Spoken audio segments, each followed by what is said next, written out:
નમસ્કાર ખેડૂત મિત્રો, આજે આપણે પોરબંદર જિલ્લો એનું પખરલા ગામ છે ત્યાં આપણે અરજણભાઈ ખુટીની વાડીની મુલાકાત લીધી, જેમણે આપણે શ્રીજી કંપની વાસદનું ખાતર જે બાયો પ્રોડક્ટ આવે એ એમણે ઉનાળા પાકની અંદર મગની અંદર ઉપયોગ કરેલો હતો.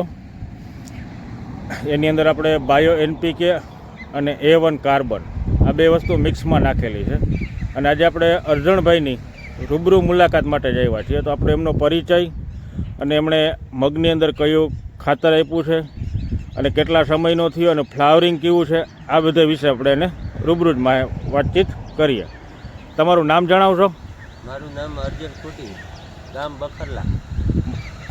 અને આપણે આ મગનું જે વાવેતર કર્યું એમાં કયા કયા ખાતર આપ્યા હતા? આ તમારું જય કિસાન કાર્બન દાણાદાર. હા. અને બીજું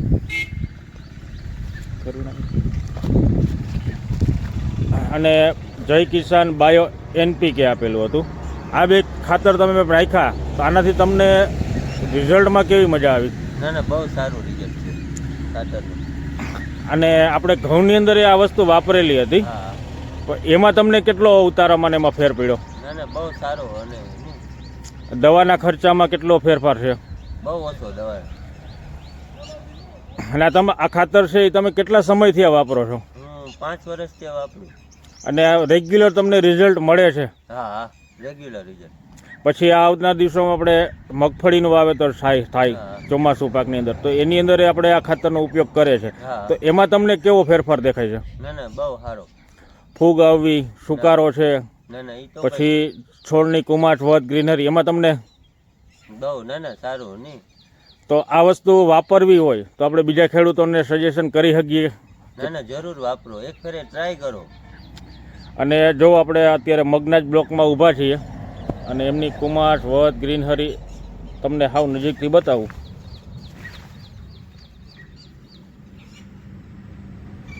એકદમ લીલા છે, ફ્લાવરિંગ પણ ફૂલ સારું છે.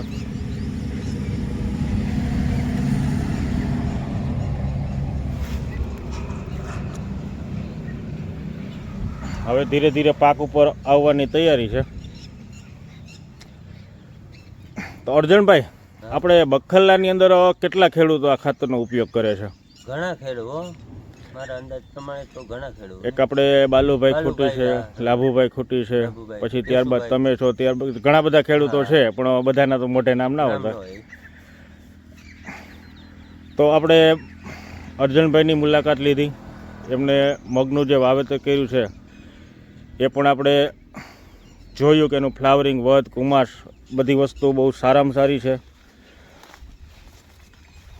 કે ક્યાંય કોઈ છોડવાને નુકસાની નથી.